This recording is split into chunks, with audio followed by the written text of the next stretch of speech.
Hello and welcome to my channel. I am Zodiac Bandit, and today we're going to be recapping episode 2 of the Wildemount Wildlings mini-series. So, without further ado, let's get into it. We start with Ashley and Marisha leaving the table as they are currently inside of Gub Gub, the pig. We truly start with Sky and Jessup looking for Kai and Padmud. They're yelling for them, but because the boys are inside the admin cabin, they can't hear anything on the outside. Yasha, however, does hear the girls yelling, and he asks them what's happening. The girls explain the best they can, with them freaking out as much as they are, but they eventually get it out that Bo and Yasha have both been abducted by Gub Gub. Yasha is mostly worried about the insurance not covering this sort of disaster if things go wrong for the rest of the campers. He asks where the boys are and the girls don't know. Yasha says that he'll use the string can network to call them somehow, because it was said that it was broken before. The girls are left near where the battle took place with Gub Gub as Yasha leaves. They can follow the footprints that are around if they want, or they can at least try to follow them. Yasha is calling out to Padmud and Kai through the string can network. The boys do hear a muffled sound within the admin cabin, telling them to go to the supply shed if they can hear him. Kai tells Padmud to keep the files that they found just in case they need them, but Padmud is worried that that is stealing. Kai tells him that it's actually just borrowing, and Padmud is okay with that. The two of them then meet up with everybody at the supply shed. The boys ask the girls what's happening, and the girls explain that a pig chicken ate Yasha and Bo. Kai asks if that means that they get their badges or not, and Jessup thinks they haven't earned them yet, so no. Kai wonders if Bo and Yasha were hiding in the pig, but the girls know it was a fight and not something they chose to do. Padmud just starts running away as fast as he can because this shit got too real for him. He says that it's too dangerous and no longer an activity, this is real danger. The others stop him and get him to stay and help because, they need his help. Padmud wants to run away to his family's villa, however. He explains that the Mighty Nine have fought gods and demons and dragons. If a pig ate two of them, they stand no chance against it. Kai asks for details about the pig, and Jessup rolls a history check and rolls a 13, and recalls that it had more than 8 legs, and some of those legs were cat legs and some of them were chicken legs. It was about 14 feet tall. It could fly, but it couldn't fly once it ate Yasha and Bo, and there was some sort of light wrapping effect around it, some sort of energy field that made everything gray. Kai tells Padmud that if he saves Bo and Yasha, he will be a legend and he'll have his own holographic card within the game that he's making. This convinces Padmud to help them.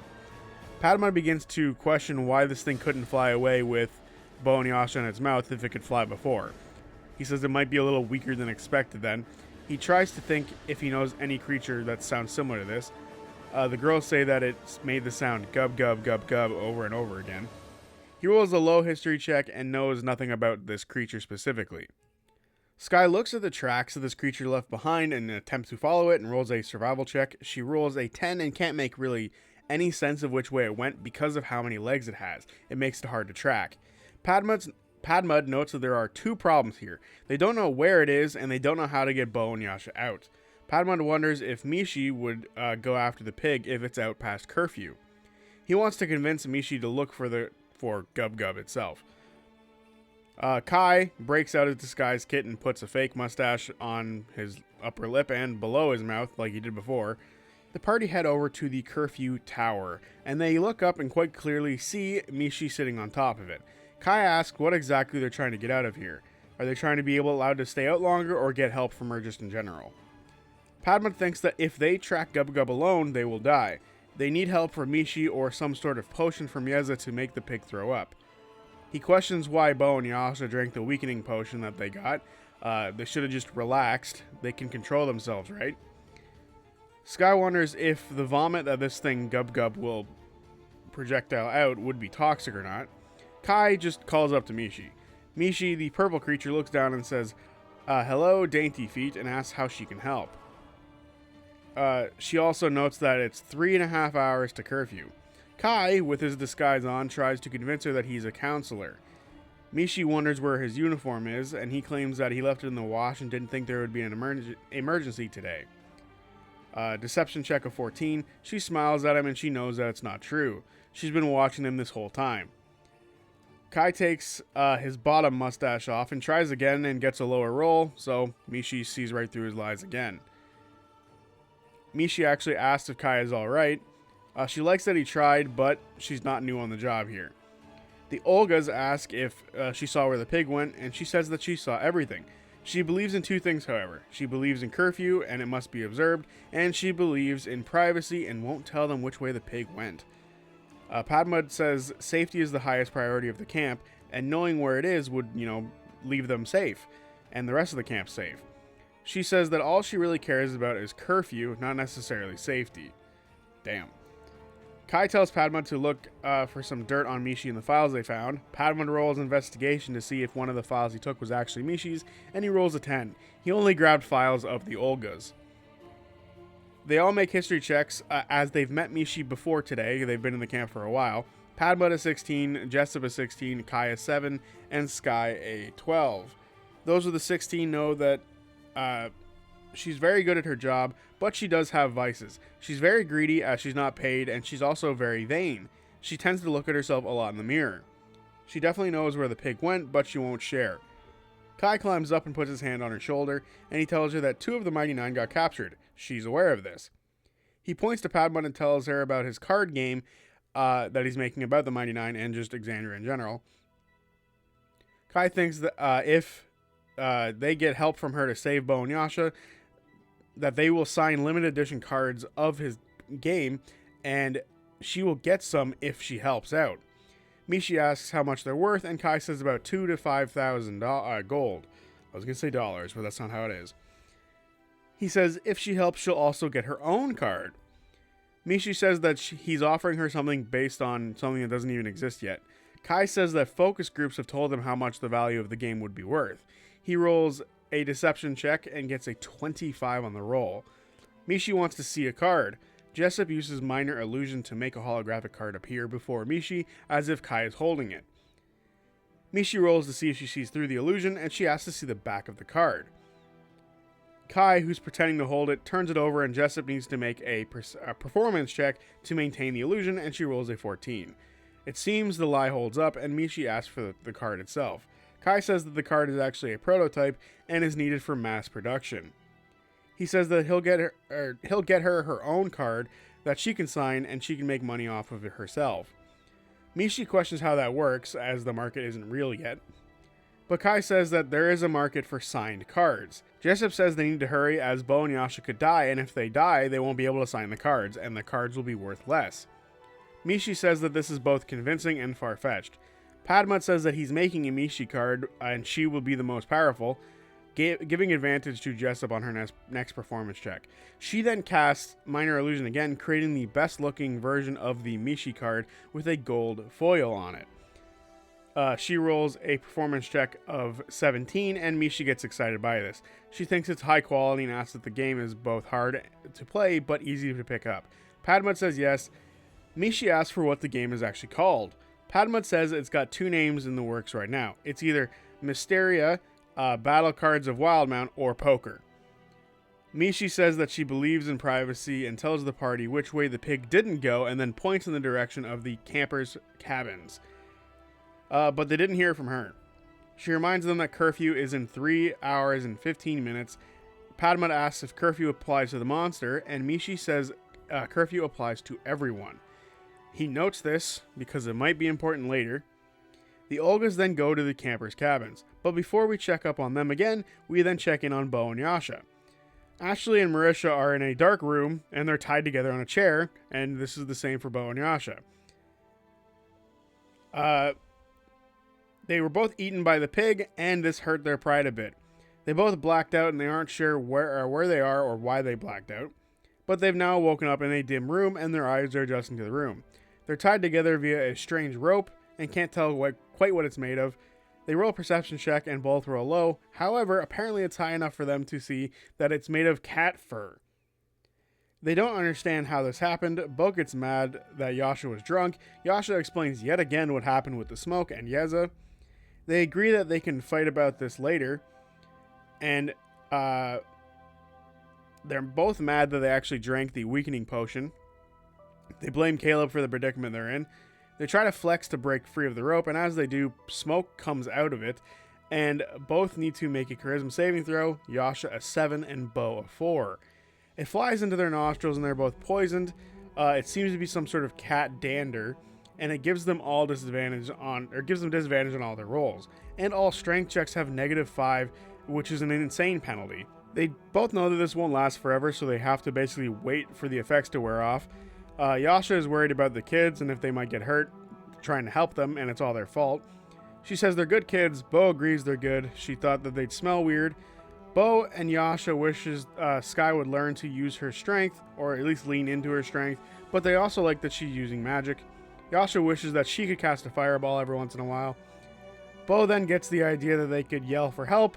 Yasha says that it's an option, maybe the kids will hear them, and help them out like some sort of test. They start yelling the names of the kids, and then we return to the Olgas. The Olgas get to the campers' cabins, and they see all sorts of different cabins there. There's barge ones, there's fighter ones, there's all sorts for different classes. But they're all covered in the most delicious food they've ever seen. However, all the food seems different for the party. Kai sees red meats all over the place. Sky sees shepherd's pie everywhere. Jessup sees kimchi, and Padma sees fly pie, specifically his mom's fly pie.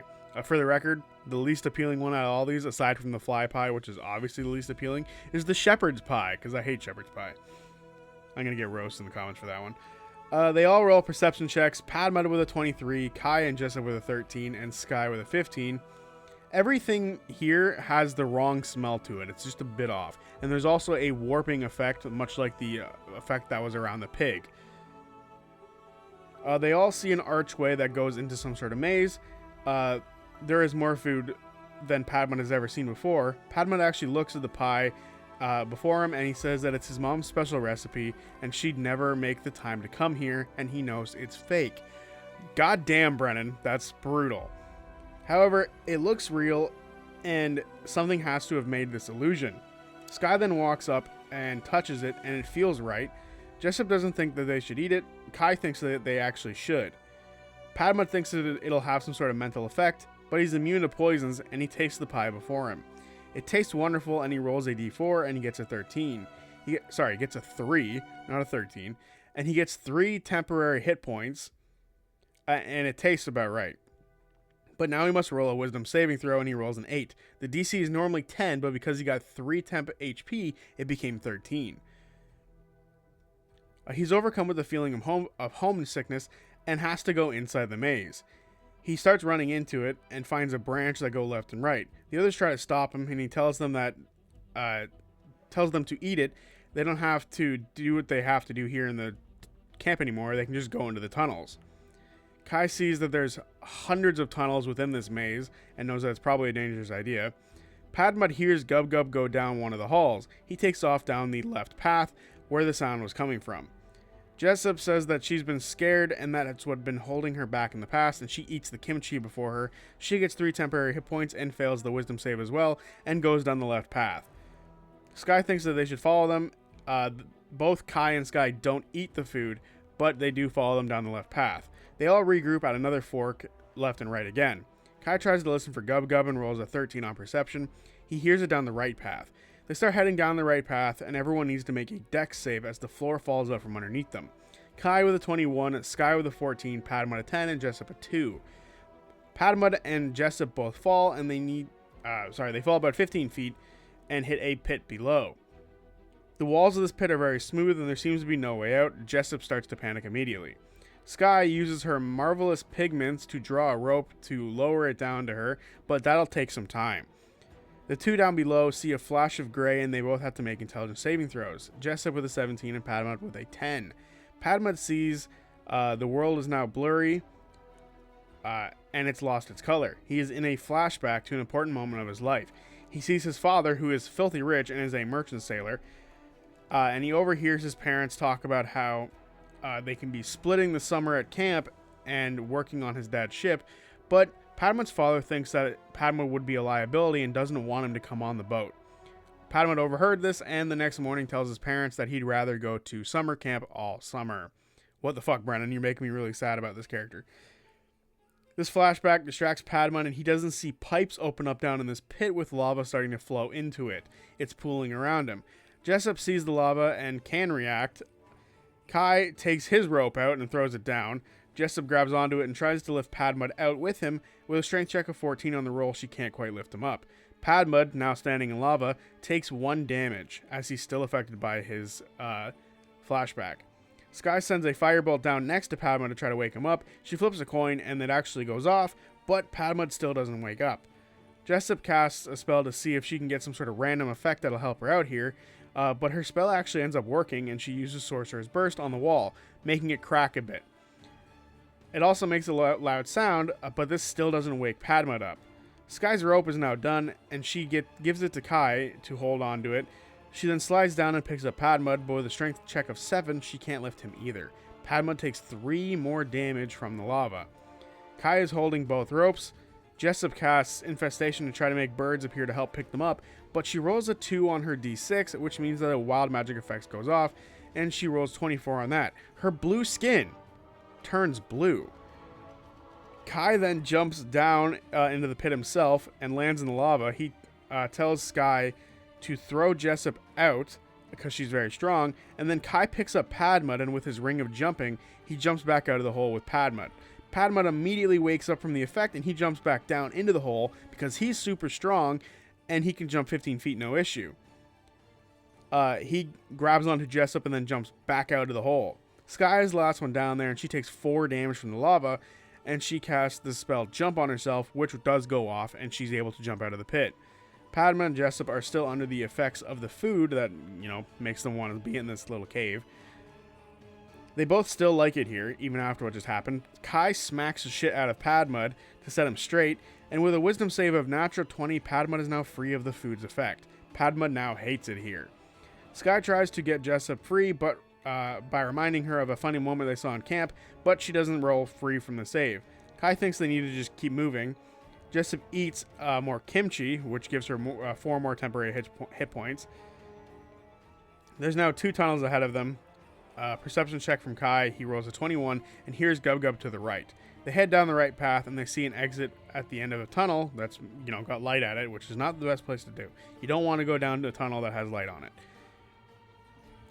There's a man standing there in a silk suit, and he says that they are interrupting his meeting. Padmud yells and whacks him on the head with his staff, and he hits for 8 damage. The man disintegrates, and his particles then float away, and a couple letters land on the ground, and Padmud says that those bills will never be paid.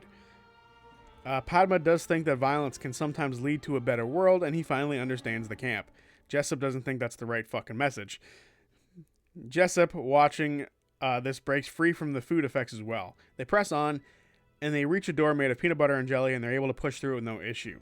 The illusion falls away as they enter the fresh air of the camp, and they can hear Gub Gub in the magic meadow, the magic practice area. They see footprints leading towards it, so they follow those footprints. We then cut back to Bo and Yasha. The effects of the poison are starting to wear off. They see more of the room with a perception check of 16 and 13.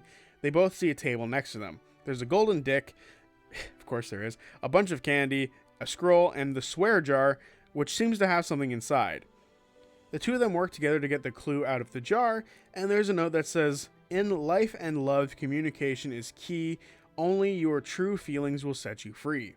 Bo and Yasha hate this, but they talk about how they're nervous about having a kid, or at least adopting a kid, and they're worried that they will mess up the, raising them.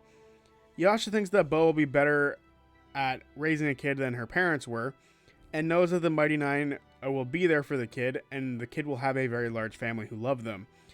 Bo says that having a kid with Yasha will be the final adventure the two can have, because they're aging a little bit, and she wouldn't want to do it with anyone else. The rope begins to glow, and it becomes a little weaker. But before we see what happens next, we go back to the Olgas.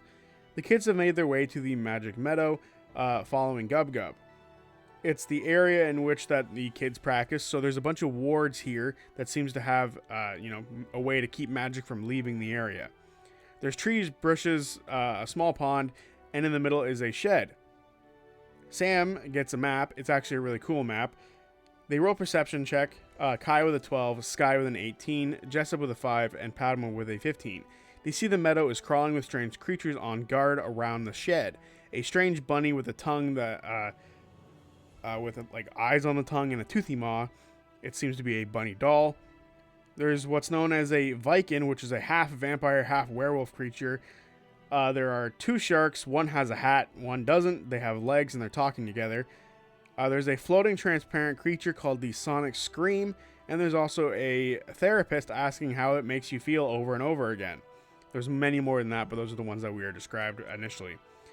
Kai asks if this is normal, and Sky says no, this is new, or at least to them.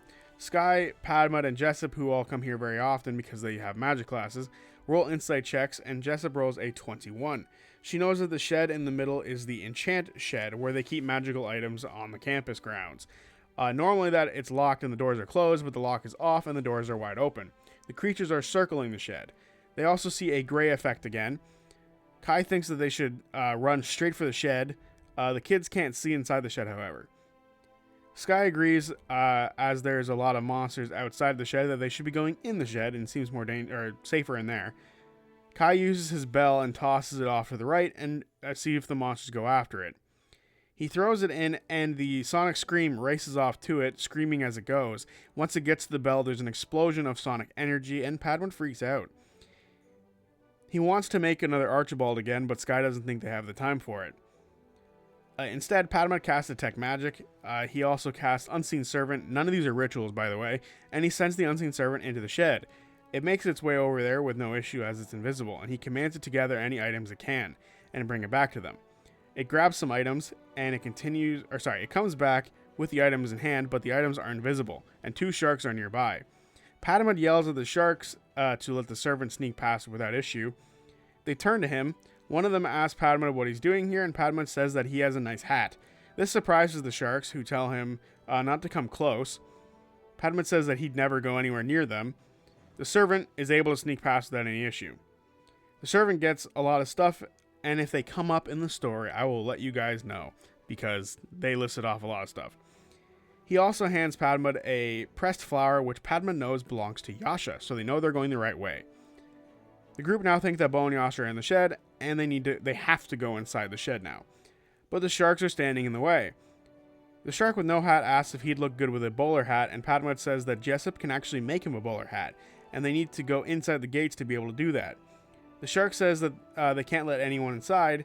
Kai says that they are the best hat makers in the land. With a deception check of 25 from Kai and 10 from Jessup, the sharks open up the gate and tell them to be quick and to not tell the others.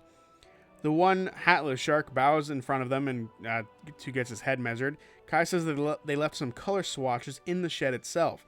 Padman agrees, and they all just dash into the shed. Athletics checks to make sure they actually get there in time. Padma at 22, Sky at 22, Sky at 21, Kai at 22, and Jessup at 11. Padma, Kai, and Sky all make it to the shed without issue, but Jessup is grabbed by a creature that's known as Half and Half, which is the rabbit doll I mentioned earlier. That's the official name of it. It tries to hypnotize her, but it doesn't work. Kai throws a dagger at the monster. Padman casts Gust on the doll. The doll fails the Gust save. The dagger hits for 5 damage, killing the creature. Fluff comes out of the creature instead of blood. The Viking, who was also near Jessup, swings and hits for 4 damage on her. Jessup then runs into the shed as she's no longer grappled, and the monsters gather around the shed. And they look back at the sharks angrily. We then cut back to Bo and Yasha.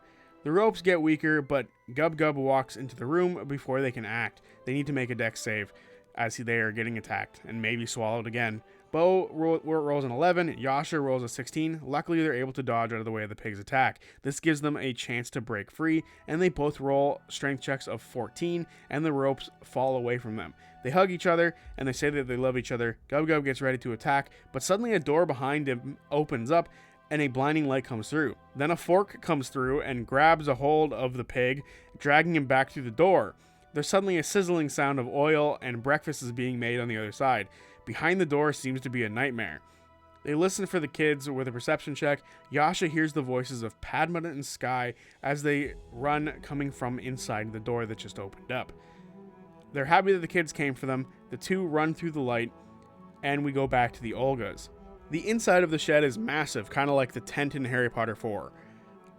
Tons of shelves all over the place that would be covered with items, but unfortunately they're surrounded by broken vials and junk. Kai says that went well, and they ask if anyone needs to be healed up. Both Sky and Padma were burned by the lava, but that's about it. They have one health potion, one that came from the shed that the servant grabbed, and they look for others. Padmud still has Detect Magic up, and he's able to find a second health potion because of it. Kai also found another magical item, a Mask of X-Ray Vision. Padmud says that they should keep at least one of the potions that they found for Bo and Yasha in case they're in a bad state. Kai also has a healing potion that he stole before the miniseries began, which is something that Yasha noted at the start. Kai also sees a flower on the ground from Yasha, and it seems to be on a trap door hinge. He tries to pull it open, but it's locked. He brings out his crowbar and tries to pry it open, but it doesn't work. This draws the attention of the sonic creature outside, or the sonic scream outside. Padmud is stronger than Kai, and he takes the bar. He tells the story of how when he first got to the camp, he was called a loser. And one night, because his pants were falling down, he went to the shed and tried to look for a belt. He found a belt, and it was a belt of hill giant strength. He just wanted it to hold up his pants, but it made him strong. He tries to break the lock, and it doesn't quite work. The sonic scream starts to come inside the door of the shed. Jessup casts Minor Illusion and makes an Archibald in front of the sonic scream, but it pays no attention to it, as it seems to be attracted to sound. Sky takes the bar and tries to break the lock, and with a 14 on her strength save, or strength check, the lock pops off. The sonic scream is about to do its sonic blast.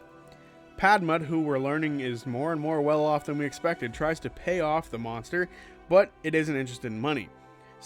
Kai and Sky jump down into the trap hole, and the monster lets out its blast. Wisdom saves all around.